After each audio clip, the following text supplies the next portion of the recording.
So if I was close and I had both hands on the gun and it's a very large target, my finger's going to move like this. It will actually lose contact with the trigger. I've seen it under high-speed film. Everybody's going to do this when we watch a video. There's a little, if not, you will risk not resetting it and then having a dead trigger inside of that. The Mantis X10 firearms performance system is an invaluable training tool for shooters of all levels to make themselves better with their defensive firearms. Hello everyone, Brian Hill with The Complete Combatant. This is your Mantis Dry Fire Monday, and we are here with Active Self-Protection Extra. I think Active Self-Protection and The Complete Combatant have a similar goal in life, and we fight the platitudes that people often say. If you don't know what a platitude is, it's something that may have once contained a kernel of truth, but now is just used to stop thought and is simply repeated as an appeal to authority. And I get this a lot on the channel. Oftentimes it has nothing to do with the video that I shot. And that's interesting because this is a way for somebody to repeat what they feel to be the truth and then stop the conversation because either you agree or you disagree. And what it does is divide people on both sides. I'm going to stay away from the firearms ones right now, but let's take one from fitness and conditioning, strength and conditioning that I hear all the time. No pain, no gain. There is an element of truth in there. You will be uncomfortable as you gain. You will have to exert yourself, you'll have to face fatigue, and you will get tired. But contextually, if it hurts and it creates serious pain, then it is an indicator from your body that you are doing an incorrect technique and you must address it before you create further injury. This is why we see people with lots of injuries to joints or to the tendons surrounding the joints, because they simply refuse to change. Despite the most advanced system in the universe that we know about, our brains and nervous system sending them a signal that something's wrong and you need to change. And that's the problem with platitudes. It's easy to say, it stops thought, and therefore it's no longer contextually relative. It has a grain of truth in it, and we have to look for those grains, but what we're always trying to do is find the best way to do this. What I want to talk today is about prepping the trigger. Connection to the trigger is really important. We have to prep it correctly. People talk about how much, how little, when you should do it. You really don't have a choice, in my opinion, because the target will tell you, and the amount of time that you have to shoot that target will tell you. We're always going to be constrained by distance and time because that's part of our universe, and we have to be able to work on those elements. I will either prep the trigger significantly or not at all, depending on the size of the target.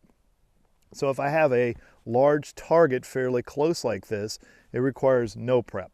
I could simply smash through that trigger if I wanted to, as long as I keep a good grip with the support hand. Now, if I had to shoot somebody here, which is a much smaller target, then I'm going to prep the trigger and I'm never going to let it stop moving. I don't want to get to a wall, hold, break it, pin it to the rear, and then reset it, because every time we stop, then the rules of physics say that we have to overcome that inertia and get started again. It's better to simply stay connected, and the whole time you see the dot or your front sight, you continue to clean it up. Now, if I was shooting an ocular zone or a small area like my sunglasses here, same thing comes into play, but now I have to be extremely careful because it will not tolerate any excessive error on my part. So I'm going to prep the trigger with a real deep connection to it. I will never stop moving. I will clean up the front sight and I'll be able to get that. So I brought the SIRT pistol out so you can look at that and see what that looks like. All right, this is a non-functioning firearm. It's not really even a firearm, right? It just replicates a firearm, but it does have a laser inside of it. It allows us to work on it. One of the nice things is we have an active trigger right here. All right, so if I was close and I had both hands on the gun and it's a very large target, my finger's going to move like this. It will actually lose contact with the trigger. I've seen it under high-speed film. Everybody's going to do this when we watch a video. There's a little, if not, you will risk not resetting it and then having a dead trigger inside of that. So I'm going to move the finger as much as I can, as quickly as I can. There's really no prep in it. The big thing is I don't pause, reset. That would be breaking the cyclic nature of shooting. And remember, we work in cycles. It's not a linear progression to prep, break, start all over, prep, break. We're in a cycle. The gun's getting ready, so therefore we're getting ready. Now, if I'm shooting a 4-inch circle, which would represent the face at say 7 yards, then what I'm going to do is this. It is a little bit slower because I'm connecting a little bit more and I'm cleaning up that sight movie as I do this, to use Gabe White's term. I've adopted that. I really think it's a brilliant way to think about it. Okay. Now, if I was shooting a very small 2-inch target at the same distance, it would look like this. And what I'm trying to do is really feel it. Now, you guys are not getting any indication of that, so let's turn this a little bit so you can see this on the target here. All right. And the camera angle's really tough with this. I know I'm really close, so it doesn't really matter, but that's not the focus of this drill. What I want to do is prep. Now, let's see how fast I can go with 2 hands before that starts to fall apart.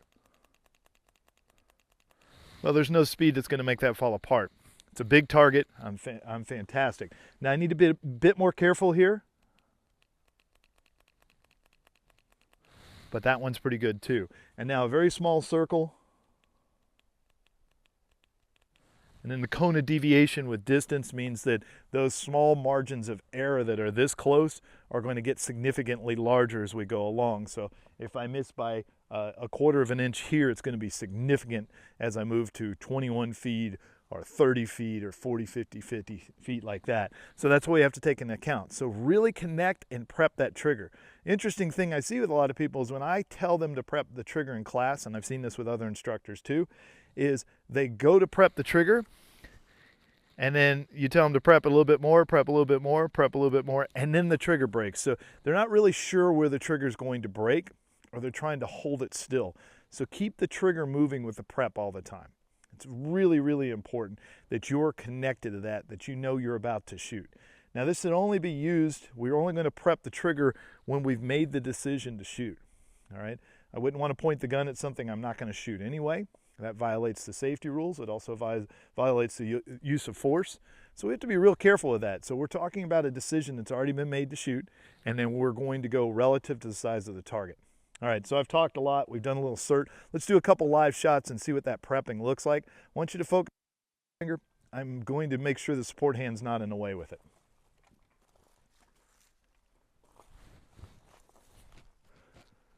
Sure is beautiful out here, guys.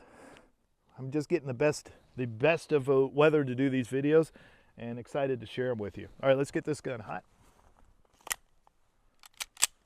All right, now I think you'll be able to, yep, you can see my trigger finger right there. So I'm going to talk to the target, but I'm going to show you when I'm shooting a very large target like that body right there, this is how much prep is involved. My finger comes all the way back off the trigger and gets set again because it's moving very quickly. So I'm not letting the trigger out at all there. I want to get back to getting it ready to fire. If I'm holding it to the rear, it's a dead gun. Now, I'm going to shoot to the head this time. So the head requires a little bit more prepping for me. So look at the difference. So you can see the pace. The target told me how fast to shoot. I'm watching the dot drop in on my front sight, and then I'm ready to shoot. I'm staying connected to that trigger. Now I'm going to shoot the little 2-inch circle. All right. I can't have any error in this, and I can't move it, so I want to keep cleaning it up, but I want to really feel that trigger.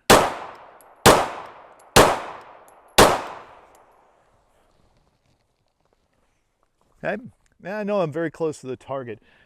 Filming this by myself is always difficult, but remember, it's not about the distance to the target.